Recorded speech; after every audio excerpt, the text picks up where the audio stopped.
Bible Blue Rockers. We're back once again with another episode of Stan's Bible Lecture. And we're ready here to talk today about a whole new set of topics that continue on from what we talked about last week when we talked about the role of prophecy and what it means to us as Bible believers. And today we're going to talk about a linchpin in that topic area called the Abomination of Desolation, which is what Jesus pointed out in his Olivet discourse as being the signal for the start of the Great Tribulation. So, Connie, if we can have our first slide.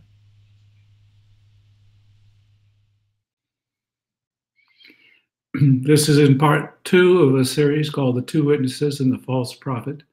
And we go on to look at a piece from Matthew 24, where we see the words of Jesus talking about what would be the indication of the start of the Great Tribulation. So let's just go ahead and get started and look at this. He says, "Therefore, when you see the abomination of desolation spoken of by Daniel the prophet standing in the holy place, whoever reads, let him understand. Then let those who are in Judea flee to the mountains. Let him who is on the housetop not go down to take anything out of the house, and let him who is in the field not go back to get his clothes. But woe to those who are pregnant and those who are nursing babies in those days. And pray that your flight may not be in the winter or on the Sabbath. For then there will be great tribulation, such as has not been seen since the beginning of the world until this time. No, nor never shall be. And unless those days were shortened, no flesh would be saved. But for the elect's sake, those days will be shortened." Now that's a heck of a lot of stuff that he's packed in there. But the thing that I would like to point out is the fact that he is saying that this is a single event that happens and takes place on one day. Pray that your flight not be in the winter or on the Sabbath. So we're talking about a instantaneous event that takes place that requires people to bug out of Judea and flee to the mountains on that specific day. And then comes the Great Tribulation. And it's really quite spectacular in terms of what it amounts to, because he says there's not been anything since the beginning of the world. That would include Noah's flood. That would include many of the other events that have happened to Israel in terms of being overrun by the Assyrians and the Babylonians and the Romans. And this will be worse than that. Unless those days were shortened, no flesh would be saved. But for the elect's sake, those days will be shortened. So what we want to find out today is, what is this abomination of desolation spoken of by Daniel the prophet that Jesus is talking about? It's pretty important. And if we can recognize it, then we will know that it is the signal for the beginning of the Great Tribulation. And we should be prepared for that, because we're going to see a little bit later that we get to go through that Great Tribulation. And we will all have to hunker down at that time. So let's go to the next slide there, Connie.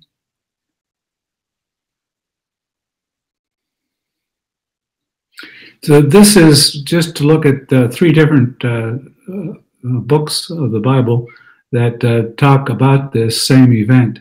We saw the first one from Matthew 24, when he said, "So you see the abomination of desolation spoken of by the prophet Daniel standing in the holy place. Then let those who are in Judea flee to the mountains." In Mark, he says slightly different, but when you see the abomination of desolation standing where it ought not to be, then let those who are in Judea flee to the mountains.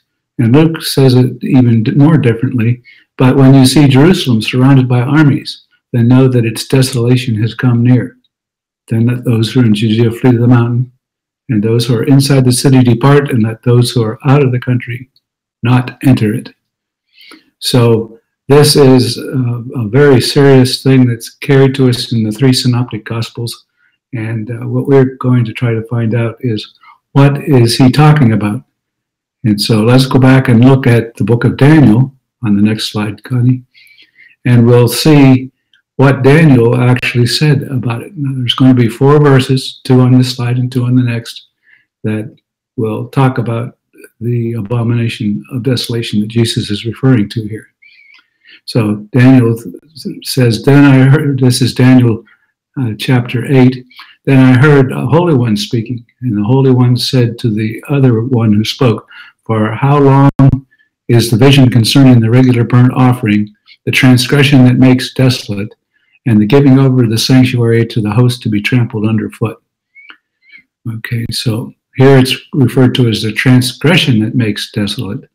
But whatever this thing is that happens, presumably on the Temple Mount, is something that is going to involve the giving over of the sanctuary to be trampled underfoot by, as it turns out to be, Gentile armies. So if we go to Daniel 9, we see he mentions it yet again. And he shall make a firm covenant with many for 1 week. And in the midst of the week, he shall cause the sacrifice and the oblation to cease. And upon the wing of abomination shall come one that makes desolate. And even unto the full end and the determined end, and that determined that shall be poured out upon the desolate. So once again, this is very cryptic kind of statements. On the wing of abominations shall come one that makes desolate. So this is the appearance of the Antichrist in some form that results in desolation of Jerusalem and Judea. Next. We look in Daniel 11, he refers to it again.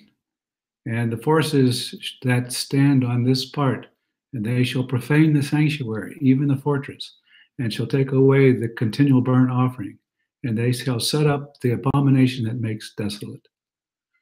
Okay, so once again, we're talking about something. It's referring to the sanctuary, so we have to assume that that's somewhere associated with the Temple Mount, and something that takes place on there that is an abomination and results in the triggering of desolating forces for the city and Judea area. And finally, in Daniel chapter 12, it's mentioned yet again. And from the time that the continual burnt offering shall be taken away, and the abomination that makes desolate set up, there shall be 1,290 days, which is just over 3.5 years. And that's a number that appears many times. So if we have Jesus saying that this abomination being set up, whatever it is going to be the trigger of the Great Tribulation, and then there will be 3.5 years of Great Tribulation. That's where we get that number. So there we have an example of this, and people have wondered what this could be for a long time. If we go to the next slide,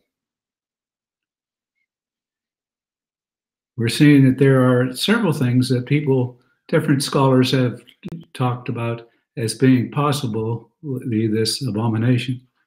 The first one occurred in 167 BC when Antiochus IV Epiphanes did a rededication of the temple to Zeus. He sacrificed a pig on the altar, desecrated it, and that was certainly an abomination that resulted in the desolation of Jerusalem. Jerusalem was basically razed, and people were shipped off to all different parts of the world, and it was quite a catastrophe. But I'll point out to you, this can't be the one that Jesus is referring to, because he's talking about something coming up in the future, and this is 167 years in the past, in 167 BC. So anybody that says that the abomination is Antiochus is wrong, but nevertheless, it does give us a type of what will happen later, whenever it happens for real. These are called prototypes or foreshadowings, or just types that are partial fulfillments of the prophecy. Another one that people like to point out too, who study Revelation and Daniel and so on, is The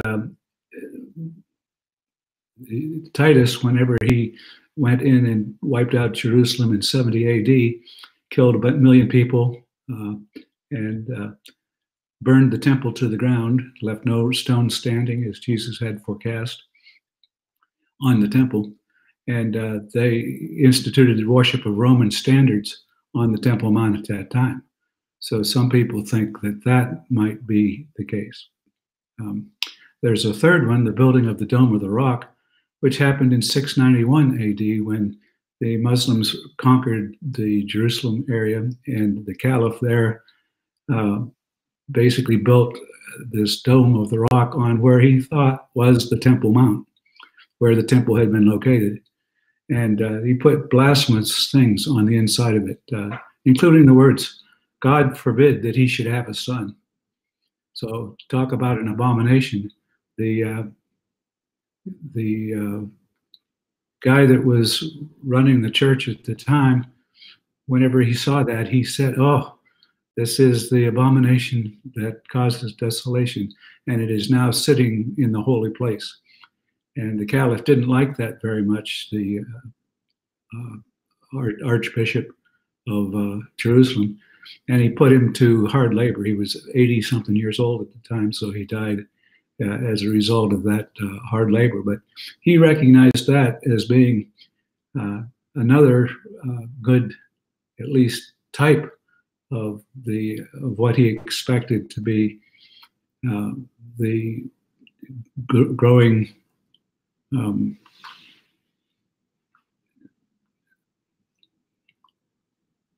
what he expected to be the coming of Jesus at that time. But as we see, it didn't happen at that time, and we're given a statement by Jesus that when this happens, the great tribulation which will occur and will be greater than any other tribulation. Well, they could have said at the time that that was pretty bad tribulation, but it did not last, and it is not immediately preceding the return of Jesus. So we have to say that that's not it either. But let's look at it anyway. Go to the next slide, Connie. And what we have here is actually the Temple Mount as we see it today. You see the Dome of the Rock, the second or third holiest shrine of Islam, sitting there on a big rock that was presumably where Abraham went to sacrifice Isaac, or according to Muslims, he was going to sacrifice Ishmael. And we see this in the book of Revelation talking about this particular event. And a reed was given to me similar to a staff, and I was told, "Go and measure the temple of God and the altar and the current of the worshipers in it, and count the number of worshipers in it, and leave out the courtyard of the temple, and do not measure it, because it's been given to the Gentiles, and they will trample on the holy city for 42 months. Once again, that's the same 3.5-year period that we've heard about referred to. And what we have here is an ultimate irony, because what we are looking at is the Caliph put the Dome of the Rock on the wrong spot. The actual location of the temple that the Jews had is over to the, from this perspective, over to the right of it, and there's room for that temple to be rebuilt there without disturbing the Muslim thing, which has been given to the Gentiles for that period of time. So this looks like it's predicting this exact scenario. Next. What we have here, a little bit hard to see, perhaps, but what we're looking at in the upper left corner is a little dome called the Dome of Tablets. That was where the actual Holy of Holies was located. And now there's nothing there but a little monument called the Dome of the Tablets. But that is located over in the extreme right corner, which if you look at it from the back side, back behind the Dome of the Rock, on that side of the building, you see something called the Beautiful Gate, which used to line up with the temple. And if you see the drawing of where the temple was, you see that the temple set over in that area, away from where the Dome of the Rock is.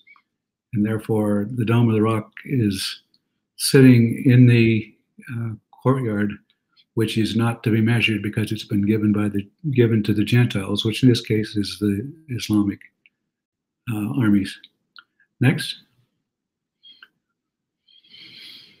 Okay, so now we're going to go back and look at Luke a little bit, and we looked at the first verse of this, but we'll look at the rest of it right now. But when you see Jerusalem surrounded by armies, then know that its desolation is near. Then, and keep in mind that this has not happened yet. It was surrounded by armies in the time of Antiochus and in the time of Titus in 70 AD and in the time when it was conquered by the Muslims, but it is still not the time that we have to look forward to when Jerusalem will once again be surrounded by armies.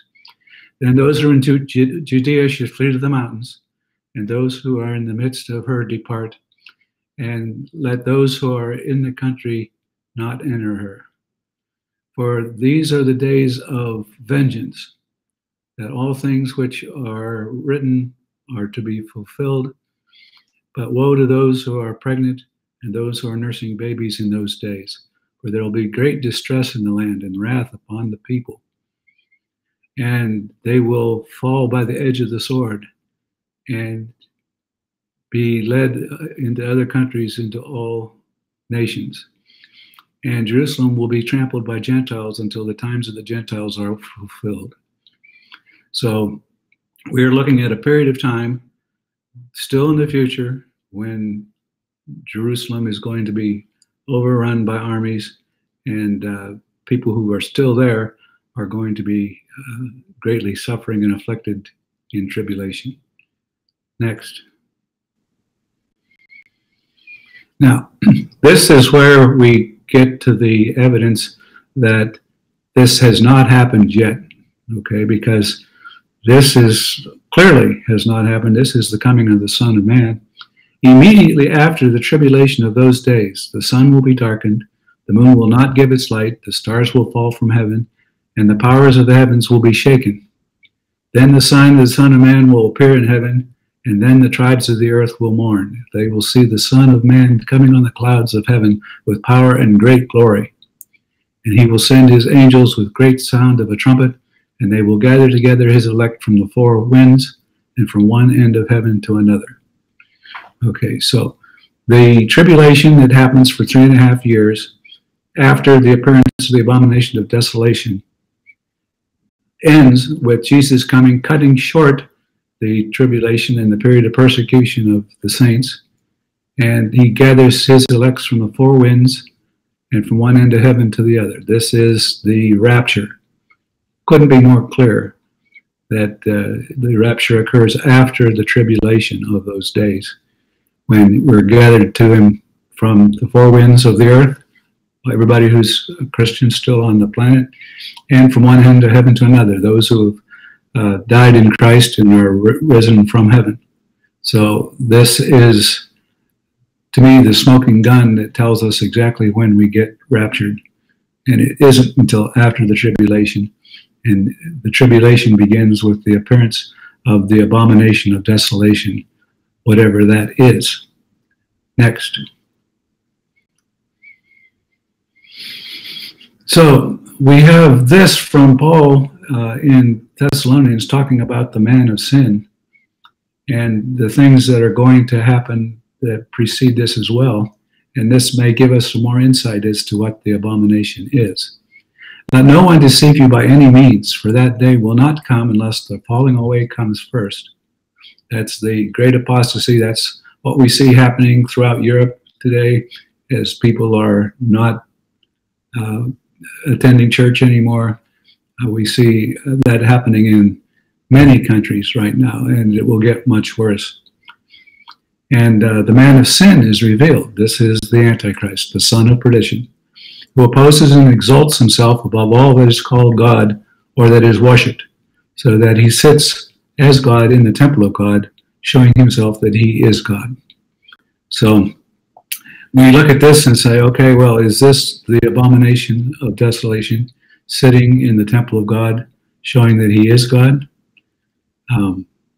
So what we're looking for is something, and presumably a rebuilt temple on the Temple Mount, where this Antichrist shows up and pronounces himself to be God. Next. Okay, so at this point, we have that as a backdrop for looking at God's plan for history. And I'm going to show several major threads of peoples that are involved in this. We start over on the left with Abraham, and of course he had two wives, Hagar and Sarah. And Hagar had his first son, Ishmael, who became the leader, if you will, of the current Islamic forces that are out there. Sarah, of course, had Isaac, and Isaac had two sons, Esau and Jacob. And Esau went over and joined the Red Line and married the daughter of Ishmael and became part of that bloodline. And of course, Abraham was told that he would be the father of many nations. And one of those nations is the Islamic nations that are out there right now. But we have the time from Jacob on down through David and Solomon to Solomon's two sons, Rehoboam and Jeroboam, who split Israel into northern and southern kingdoms. One was called Judah and the other one was called Israel.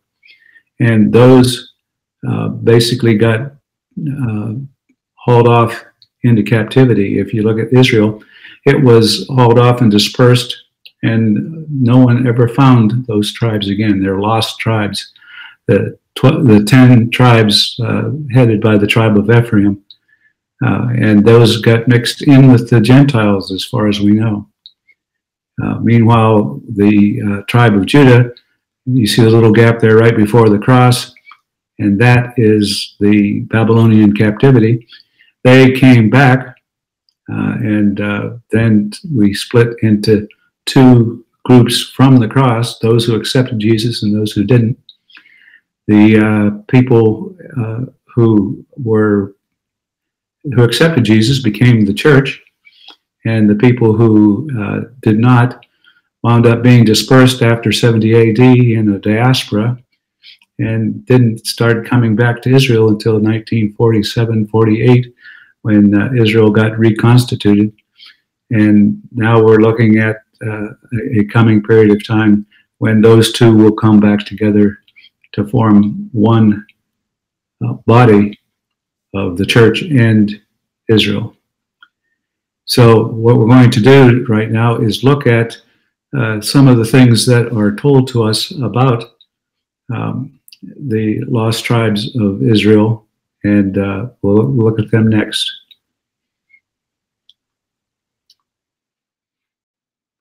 So this is really exciting. Now, Ezekiel lived back around the time of the exile into Babylon. He was born in Israel but died in Babylon captivity. And he prophesied the following, that keep in mind, Israel had been taken and dispersed, the northern 10 tribes, 200 years before that, in about 800 BC. Ezekiel lived around 600 BC, and he predicted this, that they would come together again. Of course, it hasn't happened yet, right? We don't see any of those lost tribes having been reconstituted and brought back to Israel yet. But this is what he prophesied. Again, the word of the Lord came to me, saying, "As for you, son of man, take a stick for yourself and write on it, for Judah and for the children of Israel, his companions," which would be Benjamin and Levi, living in the southern kingdom. Then take another stick and write on it, for Joseph, the stick of Ephraim, and for all the house of Israel, his companions. So this is the other 10 tribes of Israel, led by Ephraim, which was one of the 12 northern tribes and the sort of the head tribe, if you will, one of Joseph's 2 sons. And join them to one another for yourself into one stick, and they will become one in your hand.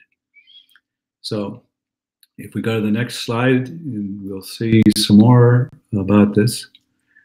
And when the children of your people speak to you, saying, will you not show us what you mean by these? Say to them, thus says the Lord God, surely I will take the stick of Joseph, which is in the hand of Ephraim, and the tribes of Israel, his companions, those are the lost tribes, and I will join them with it, and with the stick of Judah, and make them one stick, and they will be one in my hand.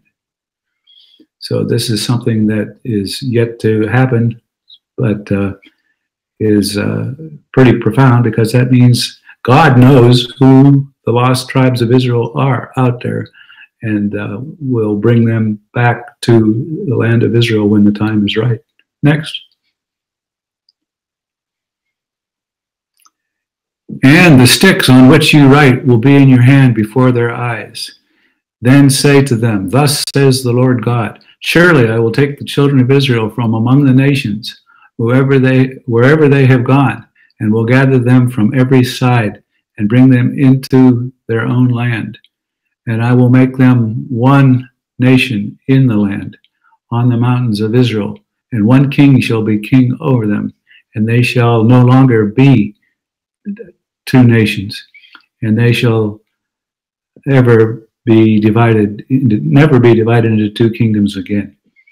So we are seeing here that God's plan for history is to bring Israel back from wherever it's scattered among the nations.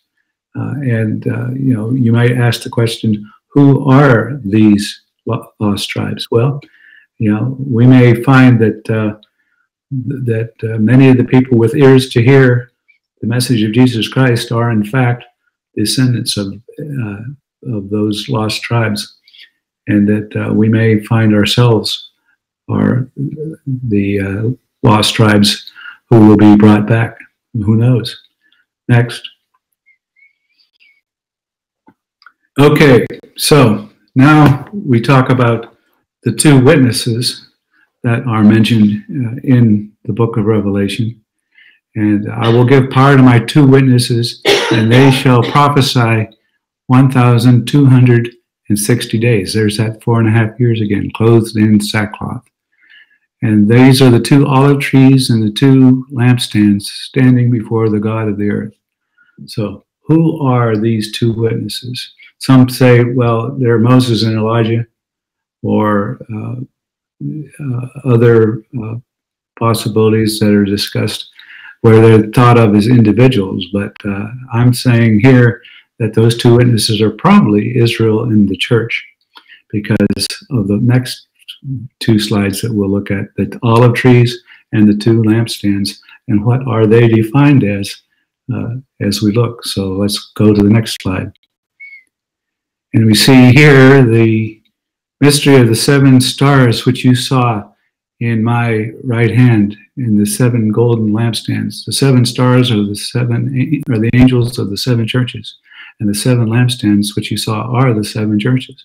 So we have here in the first chapter of Revelation a definition of what these lampstands are referring to as churches. And of course, you can think of churches as being beacons of light that are passing out this information about Jesus. And so we're now talking about the 2 witnesses being 2 lampstands, and one of them is probably a reference to the church as being a witness to all mankind. If we go to the next slide, we talk about 2 olive trees. And if you'll notice that we have Paul talking in Romans about 2 olive trees, a wild one and a cultivated one. The wild one was basically the Gentiles, and the cultivated one was Israel, and how he was talking about them together. For if you were cut out of the olive tree, which is wild by nature, and were grafted contrary to nature into a cultivated olive tree, how much more will these who are natural branches be grafted into their own olive tree? This is him saying that the Jews are going to be grafted back into the olive tree and will become, one with the wild branches, which are the Gentile people who became believers throughout history. Next. And of course, then he goes on to say, there is no distinction between Jew and Greek, for the same Lord over all is rich to all who call upon him. For whoever calls upon the name of the Lord will be saved. So if we go to the next slide, we see that there are two witnesses, but only one way to be saved. Nicodemus, when he was talking to Jesus, said, how can these things be? Jesus answered and said, are you a teacher of Israel and do not know these things? In other words, this is stuff that Israel should have known from the beginning. If we look at the statement about the parable of the wineskins from Luke, but new wine must be put into new wineskins, and both are preserved. And no one, having drunk the old wine, immediately desires the new, for he says the old is better. So what we're talking about here with the wineskins is that the whole new concept of going away from the law of Moses and accepting grace as what saves you is something that had to be put into new wineskins of the church. But the old wine of Judaism was still contained in the old wineskins. And finally, we look at a verse from Luke where Jesus is lamenting over Jerusalem. He says, "O Jerusalem, Jerusalem, you shall not see me until the time comes when you say, blessed is he who comes in the name of the Lord." So when he returns again, that is when Israel will recognize him and accept him. And so what we see is both the church and Israel are both saved by trusting Jesus. And so in the end, we're reunited back together again. All right, next. So that gives us this understanding of the blue part of the situation. You've got Israel and Judah splitting apart and then merging back together again as the church and Judaism before the end times occur. And then at that point, we run into a major conflict with what looks like to be Islam. And that's going to be the next subject of our next class as we look at, wait a minute here, how is it that the forces of Ishmael and Esau and Muhammad and on through to today, Islam, come about to be one of the major persecuting forces of Christianity and Judaism in the end times. So if we go to the next slide, we're going to look at the results of a lot of these different books that I've referred to, and we're going to see how the prophecies of Daniel point very clearly to the fact that the forces of Antichrist are probably Islam, and that will be what we'll do next time. So at this point, I think we'll end the lesson there, and we'll be looking at the beasts of Daniel 7 next week, and how those point to Islam as a probable source of persecution of Christians in the end times. Okay, and we'll look at that slide next time.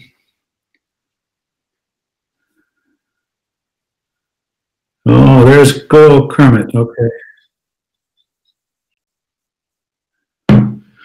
Okay, so at this point, I'm open to any questions people may have on the subject.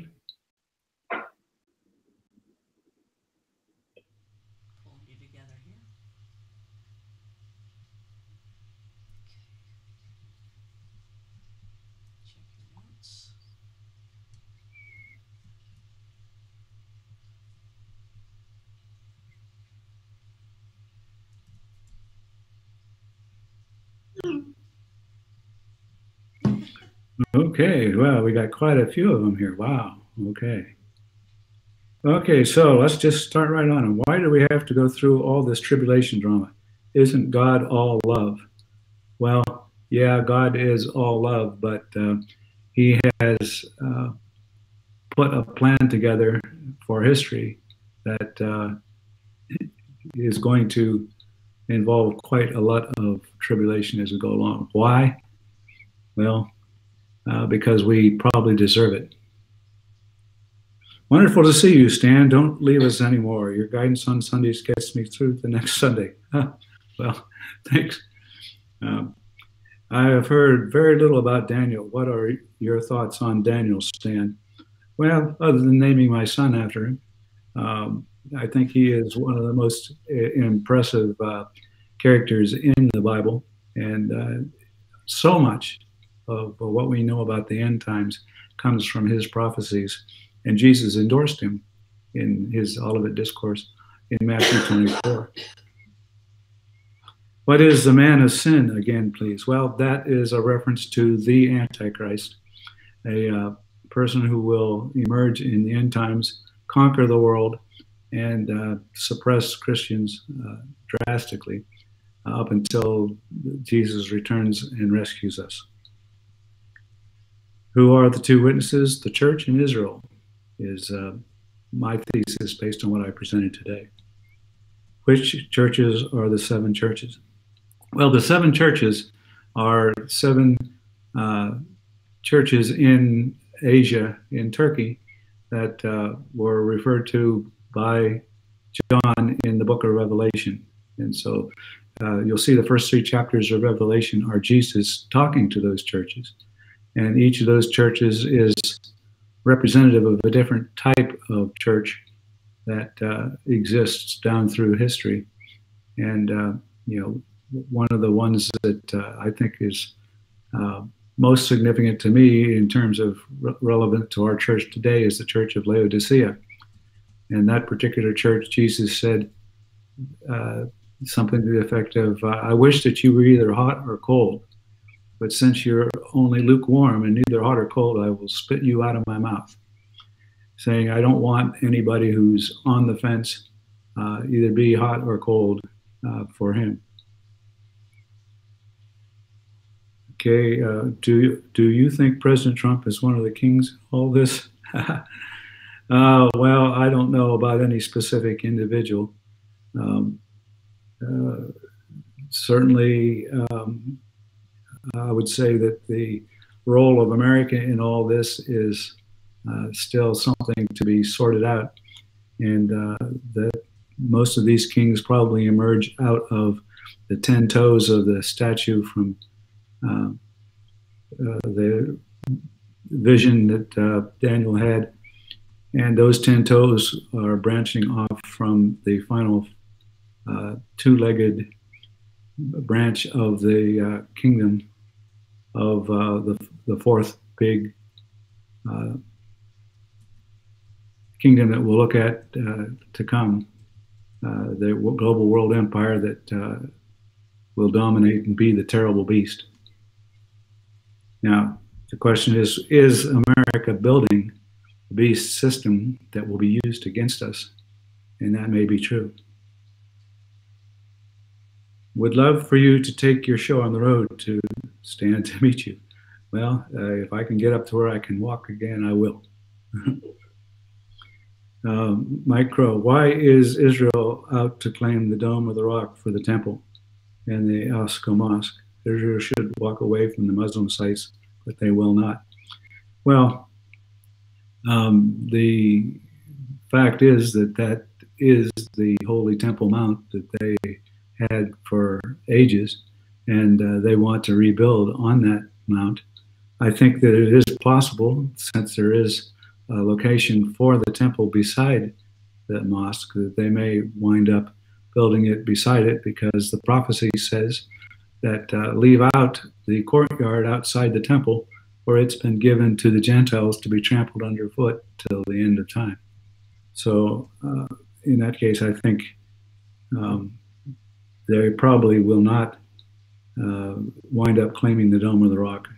I think that'll be an abomination next to the temple in the end times.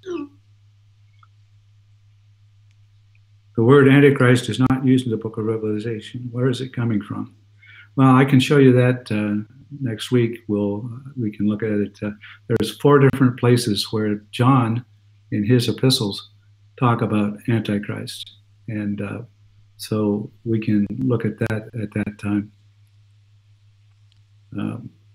How is the storm going over there, Stan? Not too bad in Lexington. Well, we've got just a little bit of snow and ice, maybe an inch or 2 on the ground. That's about it. Will we see you go on Crypto Connie on Tuesday? Terrific to see you back. Well, yeah, I think we'll probably go do a show on Crypto Connie Tuesday night. And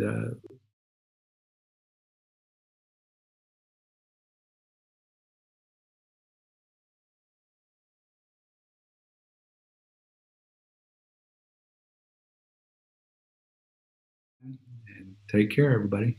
Just letting you tell everybody about your little Bible Blue Rocker mug.